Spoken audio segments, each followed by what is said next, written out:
గురూజీ 72 గంటల్లోనే ఫోన్ లోని అద్భుతమైన జ్యోతిష్య పరిష్కారం చూపిస్తారు. నమ్మండి, నమ్మకపోండి, ఇది నిజం. శ్మశాన కాళి రుద్ర చౌడీదేవి ఆరాధకులు నంబర్ 1 వశీకరణ స్పెషలిస్ట్. గురూజీ మనిషి పుట్టుక నుండి చనిపోయే వరకు వచ్చే అన్ని క్లిష్టమైన సమస్యలకు పరిష్కారం ఇక్కడ లభిస్తుంది. విద్య, ఉద్యోగం, వ్యవహారం, స్త్రీ ప్రేమ, పెళ్లి, సంతానం, స్త్రీ పురుష వశీకరణం, భూవశం, భార్యాభర్తల కలహాలు, కోర్టు సమస్యలు, విడాకుల సమస్యలు, చేతబడి, అప్పుల బాధ, ఇంకా మీకు ఎలాంటి సమస్యలు ఉన్నా 72 గంటల్లోనే శాశ్వత పరిష్కారం చేయబడును. ఓం వసుదేవసుతం దేవం కంసచాణూరమర్దనం దేవకీ పరమానందం కృష్ణం వందే జగద్గురుం. ఓం నమో భగవతే వాసుదేవాయ. శ్రీ రాధాకృష్ణాభ్యాం నమః. హ్రీంకారాసనగర్భిత నలశిఖాం సౌహ క్లీం కళాం బిభ్రతీం సవర్ణాంబరధారిణీం పరసుతాధౌతాం త్రినేత్రోజ్వలాం వందే పుస్తకపాశమంకుశధరాం స్రగ్భూషితాముజ్వలాం త్వాం గౌరీం త్రిపురాం పరాత్పరకళాం శ్రీచక్ర సంచారిణీం. ఓం శ్రీ దుర్గామల్లీశ్వరాభ్యాం నమః. మనకి సెప్టెంబర్ నెల 2025 సంవత్సరంలో అసలు గ్రహస్థితులు ఏ విధంగా ఉన్నాయో మనం మొట్టమొదటగా చూద్దాం. రాహువు కుంభరాశిలో ఉన్నాడు, కేతువు సింహరాశిలో ఉన్నాడు, శని మరి ఈ యొక్క మీనరాశిలో ఉన్నాడు. ఆ తర్వాత గురుడు మనకి మిథున రాశి సంచారము, అలాగే ఈ యొక్క శుక్రుని తీసుకుంటే మనకి 14 సెప్టెంబర్ వరకు కర్కాటక రాశి, ఆ తదనంతరం మనకి సింహరాశిలో ఉంటాడు. అలాగే ఈ యొక్క కుజుడిని కనుక మనం తీసుకుంటే మనకి 13 సెప్టెంబర్ వరకు కన్యా రాశి, ఆ తర్వాత మనకి తులారాశి సంచారం. రవిని కనుక తీసుకుంటే ఇప్పుడు రవికేతువులు ఇద్దరు కూడా సింహరాశిలో ఉన్నారు. మరి 14 ఆగస్టు దాటిన తర్వాత అంటే మనకి ఎప్పటి వరకు సెప్టెంబర్ 14వ తేదీ వరకు కూడా ఈ రవిగ్రహము మనకి సింహరాశిలో ఉండడం జరుగుతుంది. ఆ తర్వాత 14 సెప్టెంబర్ తర్వాత మనకి కన్యా రాశి సంచారం జరుగుతుంది. ఈ విధంగా ఉన్నటువంటి గ్రహ స్థితిగతులతో 12 రాశుల వారికి ఏ ఏ ఫలితాలు ఇస్తాయో మనం ఈ వీడియోలో తెలుసుకుందాం. ముందుగా మనకి ఈ యొక్క రవికేతువులిద్దరూ కూడా మనకి 14 సెప్టెంబర్ వరకు సింహరాశిలో మనకి ఉండడం వలన ఆరోగ్యపరమైనటువంటి ఇబ్బందులు కొంతమందికి కలగడానికి అవకాశాలు ఉన్నాయి. ఆరోగ్య భంగాలు కొన్ని రాశుల వారికి. అలాగే కొన్ని రాశుల వారికి దీర్ఘకాలిక వ్యాధులన్నీ కూడా బయటపడడము, మెడికేషన్ చేసుకోవడం ద్వారా మరి చక్కటి వ్యాధి నిర్ధారణ అనేటటువంటిది జరిగి క్రానిక్ డిజీజెస్ అన్నీ కూడా తగ్గిపోవడం అనేటటువంటిది జరుగుతుంది. ఈ కంజంక్షన్ అనేటటువంటిది ఉత్తమమైనటువంటి కంజంక్షన్గా మనం చెప్పుకుంటూనే పూర్వజన్మలో మనకున్నటువంటి పితృ దోషాలు ఏవైతే ఉన్నాయో ఈ జన్మలో కూడా ఇవన్నీ కూడా మనకి బయటపడడం జరుగుతుంది. తద్వారా మనము అనాథ పిల్లలకి, ఆ తర్వాత సాధువులకి మనమందరం కూడా ధన సహాయం చేయడం ద్వారా ఈ యొక్క పితృదోషాలు తీరిపోతాయి.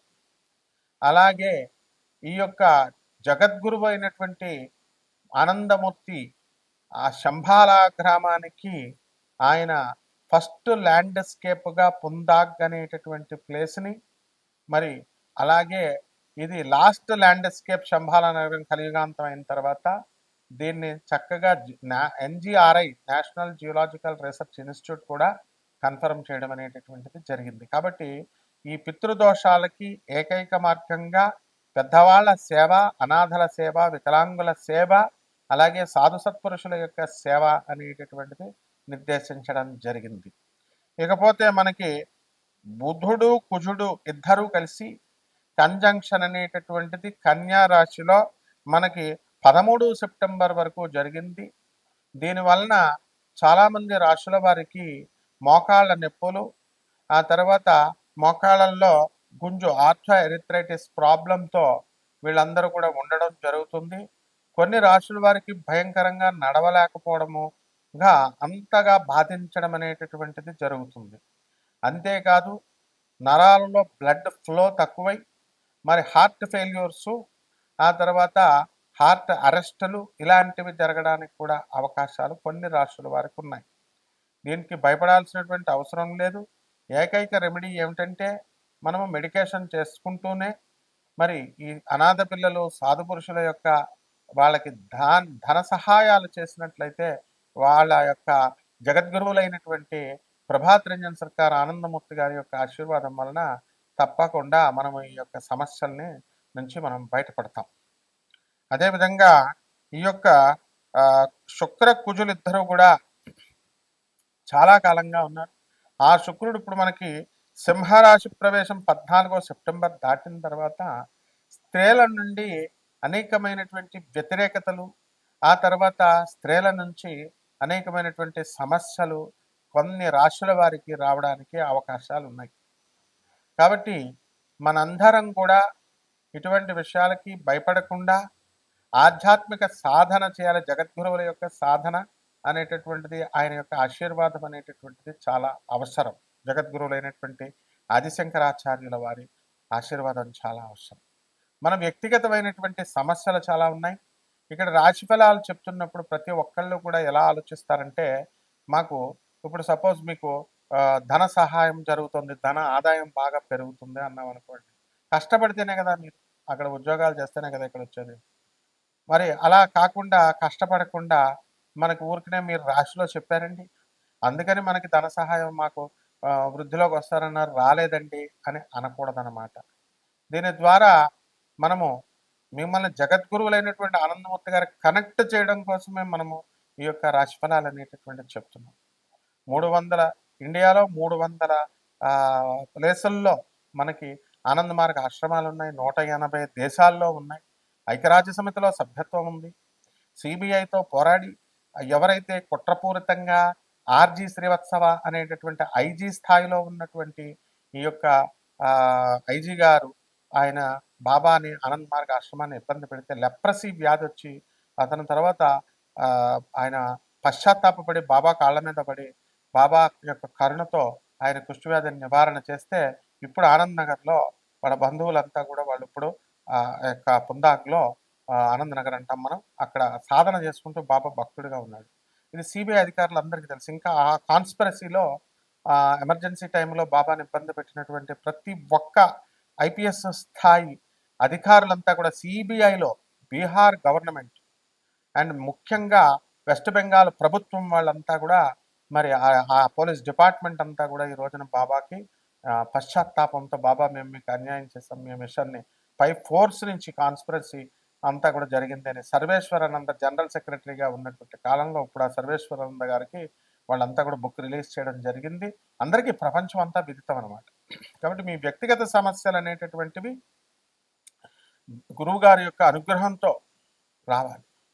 కాబట్టి ఎవరైతే మీ వ్యక్తిగతమైనటువంటి జాతకాలు తెలుసుకోవాలనుకుంటున్నారో తప్పకుండా సమస్యల నుంచి పరిష్కారం మీరు పొందొచ్చు. మనం నాన్ కమర్షియల్ బేసిస్తో చెప్పేవాళ్ళని ప్రపంచం అంతా తెలుసు.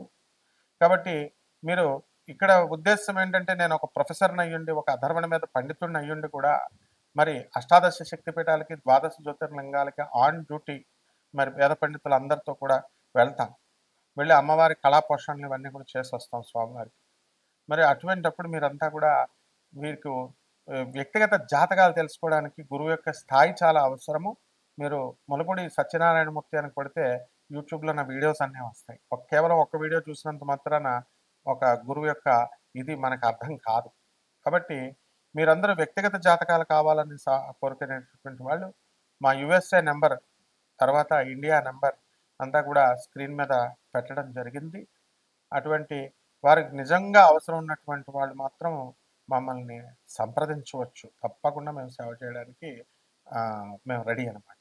ఇక 12 రాశుల వారికి ఈ యొక్క సెప్టెంబర్ నెలలో రాశిఫలాలు ఎలా ఉన్నాయో మనం సూచనప్రాయంగా స్కెలిటన్ ఐడియా మీకు ఇస్తాను. వ్యక్తిగత జాతకాలు తప్పకుండా కొంచెం లేట్ అయినా కూడా మీ అందరికీ కూడా ప్రతి ఒక్కళ్ళకి ఫోన్ వచ్చిన ప్రతి ఒక్కళ్ళకి మేము చెప్తాం అన్నమాట. చూడండి ఒక్కొక్క రాశి వారికి ఏ విధంగా ఉంటుందో మనం చూద్దాం. మిథున రాశి. ఈ మిథున రాశి వారికి అందరికీ కూడా అద్భుతంగా ఉంది అని మనం చెప్పొచ్చు. కాబట్టి ధన సంపాదనకి తిరుగులేదు. మనశ్శాంతి కొంచెం కొంచెం మనకి క్రమేపీ మారతా ఉంటుంది, వస్తూ ఉంటుంది. ఇప్పటి వరకు ఎంత ఉన్నా తృప్తి ఉండదు.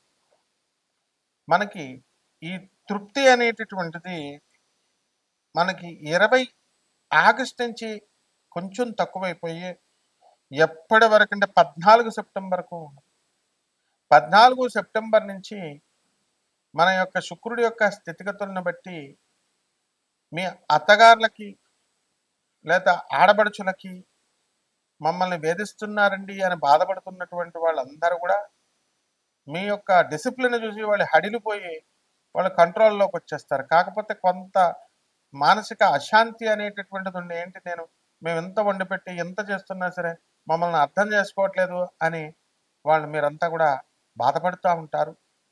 కానీ వాళ్ళు మిమ్మల్ని ఇబ్బంది పెట్టినప్పటికీ కూడా మీ మాట పైన ఉంటుంది. కాబట్టి ఈ యొక్క రవి మనకి కన్యా రాశి ప్రవేశం 14 అక్టోబర్ తర్వాత చేస్తాడు. అక్కడి నుంచి ప్రభుత్వ సంబంధమైనటువంటి వ్యవహారాల్లో మీరు ముందుకు దూసుకెళ్ళిపోతారు. ఇక మోకాళ్ళ నొప్పులతో ఎంతో బాధపడుతున్నటువంటి మీరు దాని నుంచి రిలీఫ్ వస్తుంది. డయాబెటీస్ వ్యాధులు ఇలాంటి రోగాలతో బాధపడుతున్నటువంటి వాళ్ళంతా కూడా మీకు బ్రహ్మాండంగా తగ్గిపోతుంది. కాబట్టి పప్పు దినుసులు బాగా తినండి. ఇక నల్లని వస్త్రాలు ధరించండి వీలున్నంత వరకు. ప్రతిరోజు కనుక చేయలేకపోతే జేబురుమాలను పెట్టుకోండి. భార్యాభర్తల మధ్య గొడవలు జరుగుతున్నటువంటి వాళ్ళు ఎవరైతే ఉన్నారో అటువంటి వాళ్ళందరికీ కూడా మీకు కొంచెం కంట్రోల్ అవుతుంది. కోర్టు కేసుల్లో ఉన్నటువంటి వాళ్ళు ఎవరైతే ఉన్నారో అటువంటి వాళ్ళంతా కూడా ఒక దారికి వచ్చేస్తుంది. మంచి వాళ్ళ స్నేహాలు చేయండి. మంచి గురువుల యొక్క వివేకత ఉన్నటువంటి వాళ్ళ సలహాల మీదకి వెళ్తే మీ జీవితం నందనవనంగా మారుతూ ఉంటుంది. చెడు చెప్పేటటువంటి వాళ్ళు మీ చుట్టుపక్కల ఉంటారు, వాళ్ళకి ఆకర్షితులు కావద్దు. ఈ యొక్క కుజుడు 13 సెప్టెంబర్ నుంచి మీకు అనేకమైనటువంటి ఉపయోగాలు చేస్తాడు. కామం విపరీతంగా పెరిగిపోతుంది. అందువలన ఈ యొక్క మిథున రాశి వాళ్ళు కామాన్ని కంట్రోల్ చేసుకోవాలి. ప్రేమ వ్యవహారాల్లో కాస్త కంట్రోల్డ్గా ఉండాలి. కాబట్టి మీ తల్లిదండ్రుల మాట వినండి. ప్రేమ వ్యవహారాలు ఏమైనా ఉంటే మీ తల్లిదండ్రులకి చెప్పకుండా మీరు ఏ వ్యవహారం చేయొద్దు. మీ తల్లిదండ్రులకు అసలు ఎదురు చెప్పొద్దు. ప్రేమ విషయాల్లో, వివాహ విషయాల్లో మీకున్నటువంటి అనుభవం చాలా తక్కువ. ఇక్కడ మిమ్మల్ని కాటేయాలని కాసు కూర్చున్నాడు. మరి దీనివల్ల చాలా జాగ్రత్తగా ఉంది. ఇక పరిహారాలు ఏమిటంటే ఈ కామాన్ని కంట్రోల్లో పెట్టాలంటే మీ వల్ల కాదు.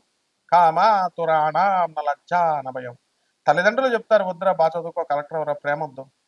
తర్వాత ఎలాగో మేము పెళ్లి చేసిన తర్వాత మీరు ఎలాగో చేసేది కామమే కాపురమే అని చెప్తే ఆడపిల్లలు నీకు తెలియదు డాడీ అని ఆడపిల్లలు తయారయ్యారు, మగాళ్ళు తయారయ్యారు. No, respect your elders.